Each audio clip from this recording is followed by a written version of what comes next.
Welcome to the deep dive. Today we're jumping into something, well, really beautiful, the actual music baked into language. Yeah, specifically we're looking at Urdu poetry. Why does it often sound so, I don't know, uniquely melodic and so emotionally resonant, maybe compared to English poetry sometimes? Exactly. And you brought us some fantastic source material that really zooms in on one quite subtle feature that seems to be doing a lot of the heavy lifting here. It's fascinating stuff. Totally. We've gone through the notes, the research you shared, pulled out what seemed like the key insights. So our mission today, let's try to unpack this little thing called Ezāfe. It seems to be what helps Urdu poetry, well, almost literally sing. Okay, Ezāfe. Let's start there. What is it? Fundamentally, your sources call it a grammatical particle. Right. Think of it like a tiny connector.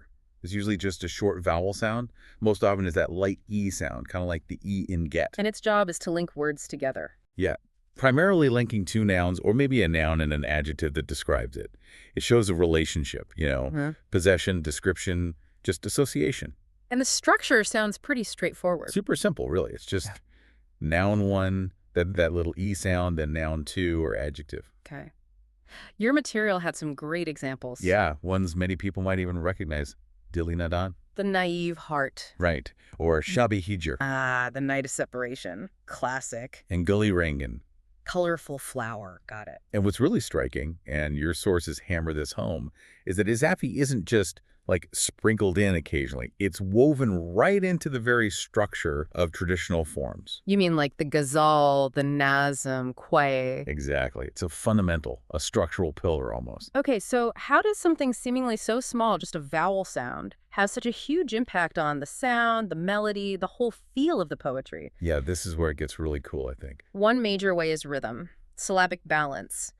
Poetry meant for singing or reciting, like a ghazal, needs that steady meter. Right, the bihr in Urdu, that underlying beat. Exactly.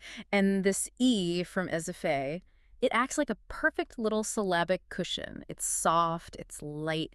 It just lets the words flow smoothly one into the next.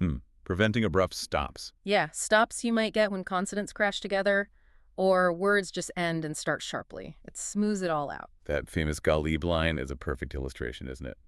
Dili nadan tujhe hu kukahai. Listen to that. Dili nadan. See how the E just bridges dili nadan? Yeah, seamlessly. It takes what could be two separate sound units and fuses them.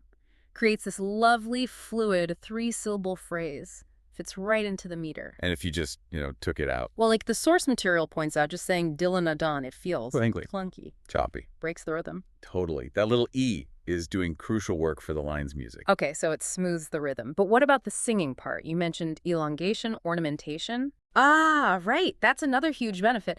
When this poetry is recited, or especially when it's sung, think ghazals, qawwali, that Ezāfe vowel, isn't rigid. Bro. A singer can hold it, stretch it out, add little flourishes to it. It's almost like a built-in grace note, musically speaking. Like in that gorgeous Faiz line, Shabi farkat ka jaga hunyatanya. Exactly. Shabi farkat, that E creates this little melodic glide path. A singer can linger right there, add feeling, shape the melody around it. Okay, let's contrast that. How would, say, the English equivalent sound phonetically? Well, the rough translation is night of separation. Okay, phonetically.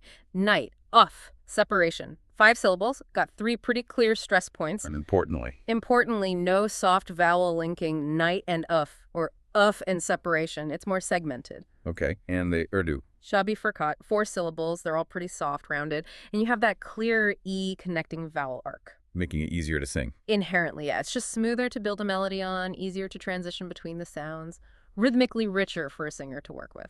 So it's not just linking sounds for rhythm. It's actually linking the ideas, the images, musically too. Precisely. Ezāfe doesn't just connect sounds, it connects meaning, but gracefully. It binds, say, an image and its emotion, or an object and its quality all in one fluid go. Like Gully Rangan again, colorful flower. Or Hijriya, separation from the beloved, Sazedil, the instrument of the heart. These feel like more than just word pairs. They really are. They become these compact, musical little packets of imagery and feeling. And your sources rightly point out, English often needs prepositions for this. Oof, from, with. Which found different. Often harder, more consonantal, less fluid than that simple E vowel. Compare flower of color, hear that V sound. versus Ghalib. Yeah, you can definitely hear a difference in the flow. Absolutely. Ezāfe lets the Urdu poet pack all this beauty into a phrase that wants to be sung, which is, perfect for ghazals where you need maximum impact in just a couple of lines. Right. Which brings us neatly to that contrast with English. English uses of, from, with the apostrophes.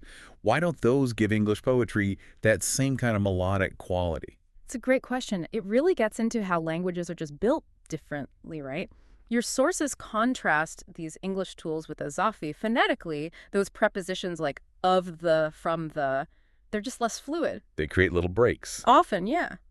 Slight pauses or harder consonant sounds compared to that smooth vowel glide of E, and you just don't see them used repetitively structurally for melodic effect in formal English verse in the same way. Like that example comparison, the color of the flower is fading. Versus the Urdu. In the English of the is functional, does its job linking. Right. But in the Urdu, the E in Gularingan does the linking job and contributes directly to the musicality. It's doing double duty. You can really hear this Ezāfe effect in famous couplets, too. Oh, definitely. Your notes had that great line from Mir Taki Mir. Ibtida ishkai, brota hai ki. It's the beginning of love, why do you cry? So, ibtida ish. Right, beginning of love. Try saying it without the ik. Ibtida ish. It just falls flat. Feels wrong, rhythmically awkward. The ize is essential there. Completely. And think of Iqbal's line, Shame firak abna puch. Don't ask about the evening of parting. Shame firak, evening of separation. See? It links time, evening, and emotion separation just as smoothly. Works for abstract concepts, too. So it feels like its role must be absolutely central in forms that are made for performance. Ghazal singing, qawwali. Oh, intrinsically linked. In performance, Ezāfe isn't just text. It's what allows singers to stretch notes for rhythm.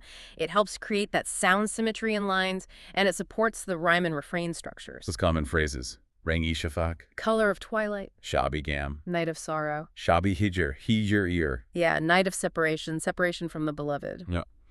These aren't just descriptions. They become musical motifs in themselves. Your sources had a lovely analogy for that. Yeah, that each E is like a little mini note the singer can grab onto, draw out, add color to. It's built right in. And this connects back to that point about literary compression in ghazals, packing so much into 2 lines. Absolutely. Ezāfe is a key tool for that density. Achieving that rich imagery in minimal space, vital for a ghazal couplet that needs to stand on its own. Compare how concise it allows Urdu to be. That example was striking. Urdu's nigah inafrat zamana, which means roughly the hateful gaze of the world. But look how much longer the English structure needs to be from the hateful gaze of the world. Needs prepositions, articles. Right. Urdu uses 2 ezāfes. Gaze of hatred of the world, basically. Super compact. And that compression isn't just poetic flair. It really helps when setting it to music. More meaning in a shorter, rhythmically neat phrase. And it helps lines flow into each other, too, not just within a phrase. Yes, that phonetic smoothness carries over. Take that example. Kashana dil min kahini ashyana milta. If only there was a home somewhere in the palace of the heart. So, Kashanadil. Palace of the heart. Hear how the E ending of Kashanadil provides a soft exit.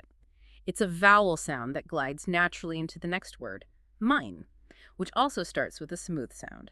No hard stop. Unlike, say, Palace of the Heart. Exactly. That Faiz sound, in of, it's what linguists call a voiced fricative. There's friction. It can create a tiny hiccup, interrupting that pure flow Ezāfe gives you.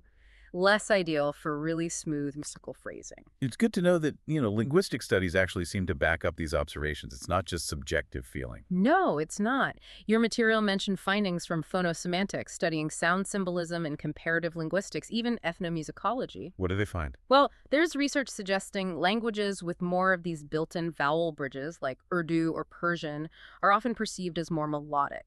And poetic traditions with deep roots in performance tend to favor these kinds of vowel linking tools. Like Ezāfe. Precisely. Apparently, even machine analysis shows Ezāfe helps with rhythmic scanning because the predictable vowel helps lock in the meter. Which contrasts with English poetry's meter, often relying more on stress patterns and syllable counts, right?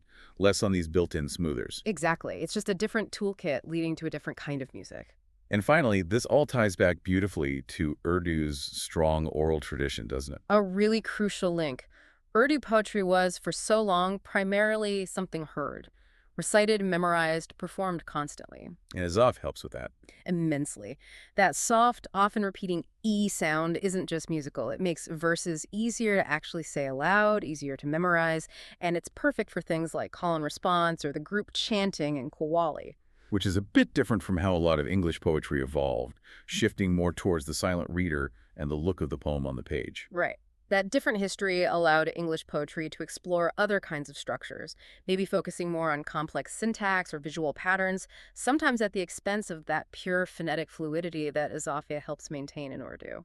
So if we zoom out now, wrapping up this deep dive, Ezāfe is clearly way more than just a tiny grammatical mark. Oh, absolutely. It's really a core melodic feature, a key rhythmic connector, and almost a sonic signature of Urdu poetry. It takes simple word pairs and turns them into these phrases that just, well, sing, thanks to those smooth vowel links. And it allows for that incredible compression of imagery, supports the metrical structure, especially for performance, and just weaves this phonetic flow through the verse. And English poetry, while having its own amazing devices and beauty, just doesn't have this specific kind of built-in musical connector working in quite the same way. Yeah, which is probably a big reason why Urdu poetry can often feel like it's already halfway music, even just spoken. So maybe a final thought for you listening. How does something seemingly so fundamental in language structure like this linking vowel really shape the whole feel, the entire experience of poetry across different traditions? And maybe what subtle musical layers might you be missing when you encounter poetry in translation if you're not tuned into these underlying sonic secrets? Perhaps the best way to explore that is to actually listen. Definitely. We'd really encourage you find some recordings of Urdu ghazals, maybe some qawwali. Listen closely. Listen for that flow, how phrases connect. You might just start hearing that Ezāfe singing out.